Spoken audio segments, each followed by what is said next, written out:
IPL এর পর শুরু হবে বাংলার টুর্নামেন্ট। বাটুল দি গ্রেট হবে এই টুর্নামেন্টের নতুন ম্যাসকট। আইপিএল শেষ না হতেই হয়ে গেল বড় ঘোষণা। কোন কোন দল খেলবে বাংলার এই টুর্নামেন্টে, বিস্তারিত জানতে দেখুন এই প্রতিবেদনটি। চূড়ান্ত পর্যায়ে আইপিএল ইতিমধ্যে একাধিক দল বিদায় নিয়েছে টুর্নামেন্ট থেকে। এর মাঝেই নতুন এক টুর্নামেন্টের ঘোষণা হয়ে গেল, যা হলো বেঙ্গল প্রো টি-20 লিগ। এবছর বাংলার এই টুর্নামেন্টের দ্বিতীয় সংস্করণ আয়োজিত হতে চলেছে। আর এবার এই টুর্নামেন্টের ম্যাসকট হিসাবে দেখা যাবে বাংলা সাহিত্যের চরিত্র বাটুল দি গ্রেটকে।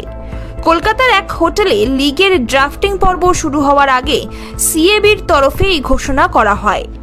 নারায়ণ দেবনাথের অমর সৃষ্টি বাটুলকে ম্যাসকট করার বিষয়টি নিয়ে বিশেষভাবে উদ্যোগী হয়েছিল দীপ প্রকাশন।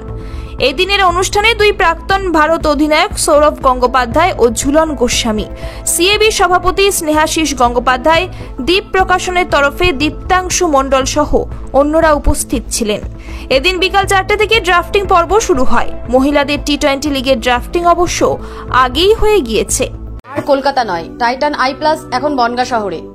সোমবার পুরুষদের ড্রাফটিংয়ে সার্ভোটেক শিলিগুড়ি স্ট্রাইকার্স নেয় অনুষ্টুপ মজুমদারকে। মনোজ তিওয়ারিকেও এই টুর্নামেন্টে খেলতে দেখা যাবে। বাংলা টিম থেকে মনোজ অবসর নিলেও টি-20 লিগে তিনি খেলবেন। বেঙ্গল প্রো টি-20 লিগে 8টি দল খেলে। পুরুষদের পাশাপাশি মহিলাদের প্রতিযোগিতাও হয়।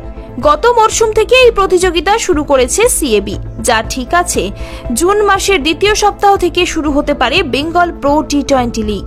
পুরুষ ও মহিলা দুটো টি-20 লিগই শুরু হবে একই দিনে। পুরুষ বিভাগের ম্যাচ হবে ইডেন গার্ডেন্সে, মহিলা বিভাগ হবে যাদবপুর বিশ্ববিদ্যালয়ের সল্টলেক ক্যাম্পাসের মাঠে। প্রথম বছর এই টুর্নামেন্টে ভালো সাড়া পেয়েছিল সিএবি। এবার আরও মানুষের কাছে টুর্নামেন্ট পৌঁছে দেওয়ার উদ্যোগ নিয়েছে বঙ্গ ক্রিকেটের নিয়ামক সংস্থা।